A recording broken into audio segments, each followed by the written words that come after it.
श्री गुरु सेवा प्रतिष्ठान धुळे आयोजित भव्य 3 दिवसीय कीर्तन सोहळा व वारकरी सेवारत्न पुरस्कार वितरण सोहळा श्री विठ्ठल मंदिर संत सेनानगर न्हावी कॉलनी देवपूर धुळे येथे धार्मिक वातावरणात दिनांक 13 ते 14 फेब्रुवारी 2024 पर्यंत उत्साहात कीर्तन संपन्न झालेत।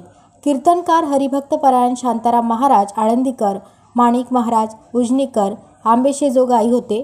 तसेच दिनांक 15 फेब्रुवारी रोजी सायंकाळी सर्व भक्तांनी गायन करत नाचत हरिपाठाचा आनंद घेतला।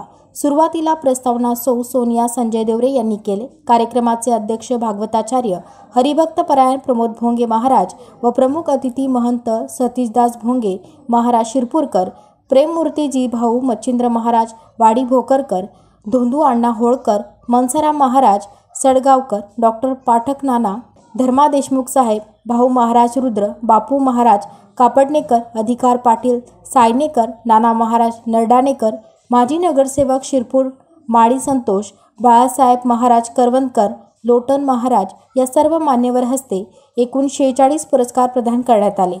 त्यात धुळे, जळगाव, नंदुरबार, नगर जिल्ह्यातून ज्येष्ठ संतांना वारकरी रत्न पुरस्कार प्रदान करण्यात आले।